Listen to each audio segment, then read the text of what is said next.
That hymn often accompanied Dr. King and all those who were advocates for civil rights. It often accompanied them at the beginning of the marches.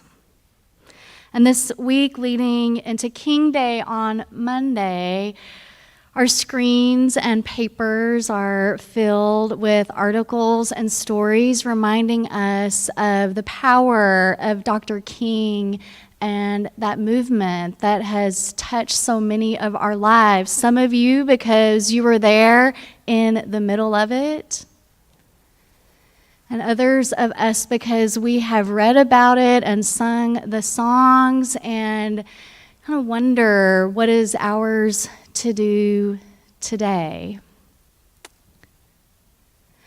And a photo, an image that's accompanied a lot of those articles is an image from the Martin Luther King Jr. Memorial in Washington, D.C. Have any of you had a chance to go? Kesa and Liz and some other folks, Rachel. Wow, a lot more people. Don't worry, I won't start shouting out your names from here. But it's powerful, and even if you haven't been there, I encourage you to Google it and look at it online. You can take a virtual tour of the memorial, and the memorial site's based on a quote from Dr. King's I Have a Dream speech, and it's when he says, "With this faith, we will be able to hew out of the mountain of despair a stone of hope."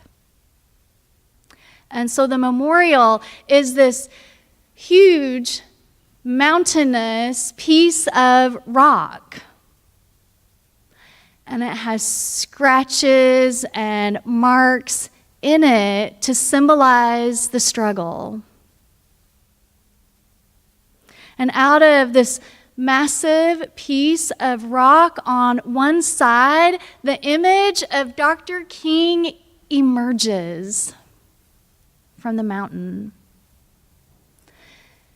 And there he stands, almost 30 feet tall,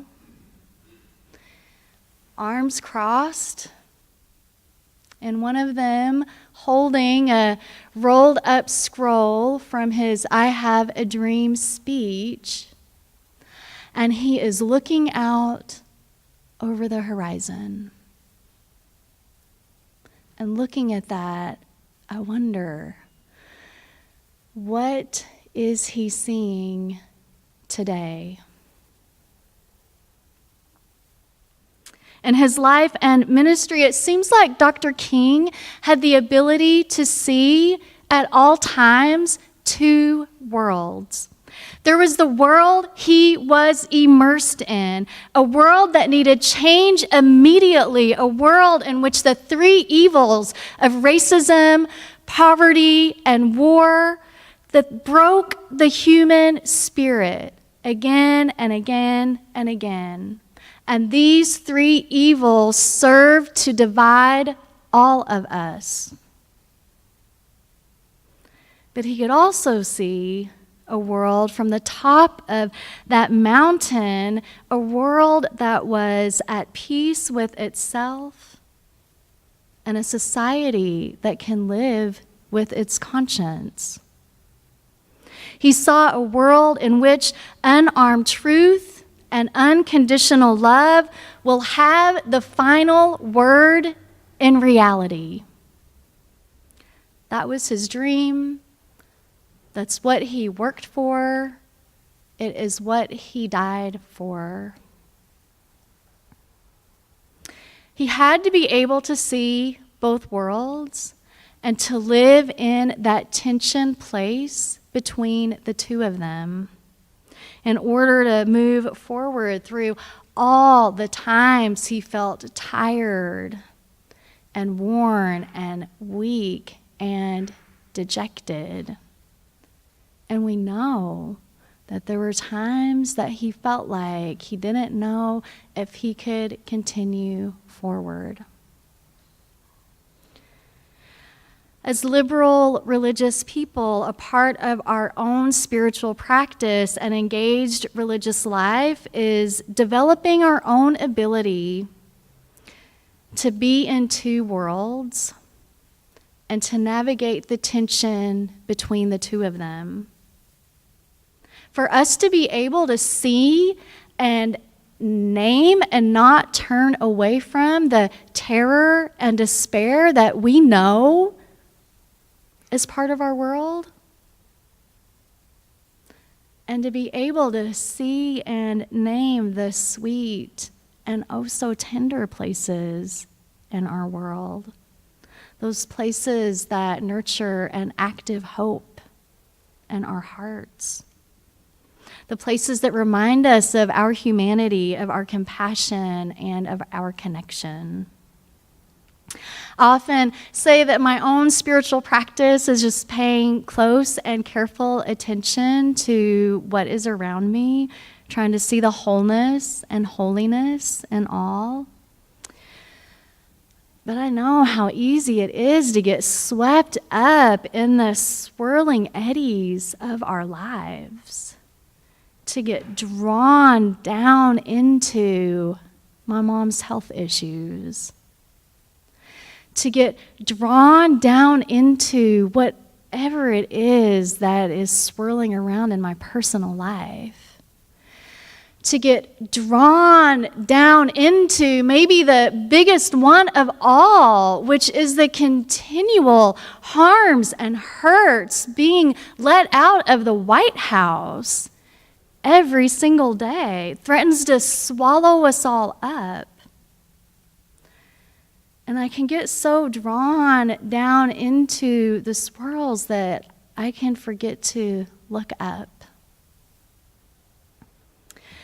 But one of my practices is that once a week I plan my whole entire day around getting to my local library branch, the Arroyo Seco branch of the Los Angeles Public Library System.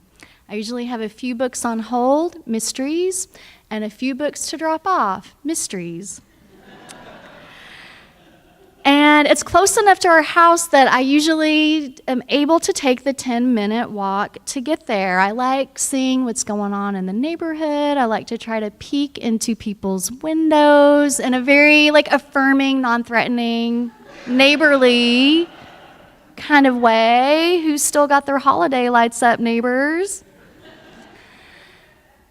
And my walk to the library, it's not the prettiest walk I take every week. I mean, look at where our church is. I can just walk around our garden and have a gorgeous walk. But here on my walk to the Arroyo Seco branch, I pass through a big, and I'm sorry to say, pretty dirty parking lot of the 99-cent store.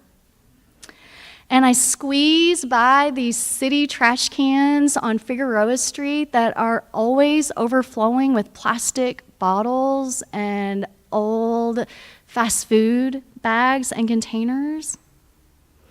And this past Friday, I noticed a lot of litter there on the curb. Should I be like Jean and pick it up? Probably. And I noticed a woman in an older model car pulled over by the LAPD, and I wondered, do I need to stop and make sure she's okay? And I noticed someone in the entranceway of the Lutheran church, clearly settling in for a cold evening, kind of muttering to herself, and I wondered, does she have what she needs right now? Probably not. So the thing is, there's another library that's almost as close to me, and it's connected to the Pasadena Library, and I'm sure they have just as many mysteries as the LA Library. I would turn north instead of south. And sometimes I wonder if I need to switch my allegiance and my library card. I drive by it every day on my way to troop, and it would be so easy to drop things off there. The walk takes me up a beautiful street lined with magnolia trees. It takes me by homes with native gardens, houses bordered by white picket fences with white roses peeking through, and there's a yard where the freesias are just coming up along the retaining wall, and there'll be this gorgeous, beautiful yellow bloom in just a couple of weeks. So the walk would be prettier, it would be quieter, maybe a little more calming to my soul. But I'm loyal to my LA branch. I turn south instead of north, weaving through that parking lot filled with pigeons. I get to practice noticing.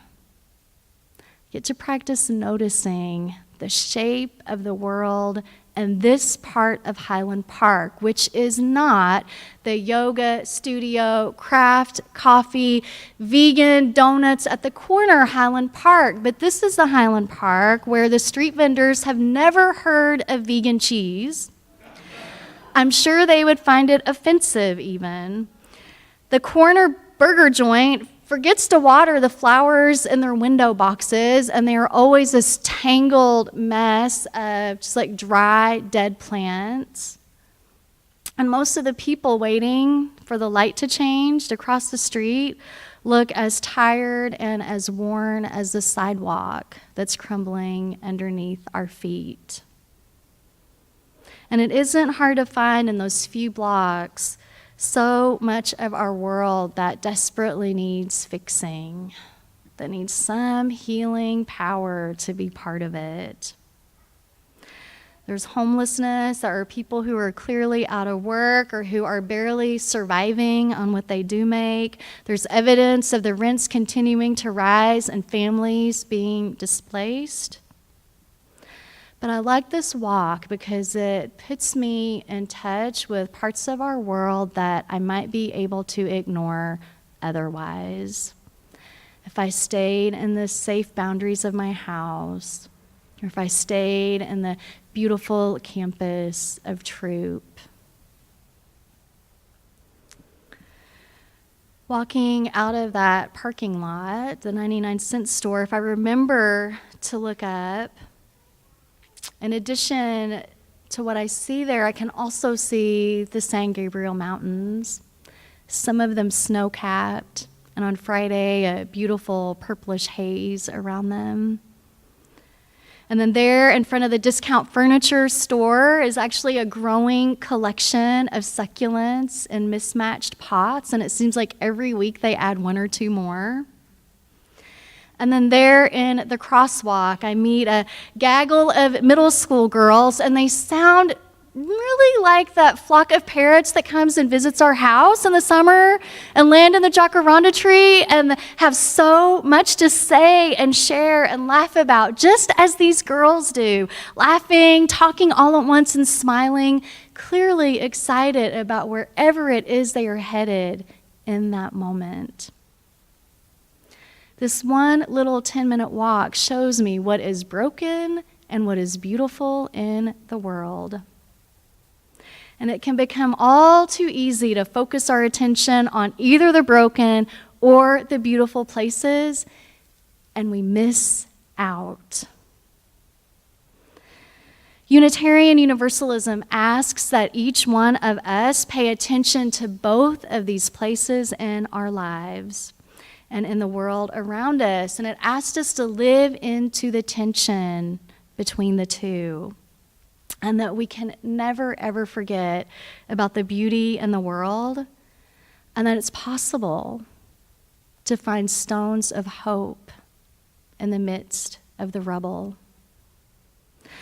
Following Martin Luther King Jr.'s stare, I do wonder, what would he see today? I think he would see brokenness, for sure. And I think he would be able to see some places of real beauty and hope in this world. And what about you? In your own walk, in your own pathways? What in your own life is so broken that you feel like sometimes it's going to drag you down? And what do you have in your life that's so beautiful that fills you with joy?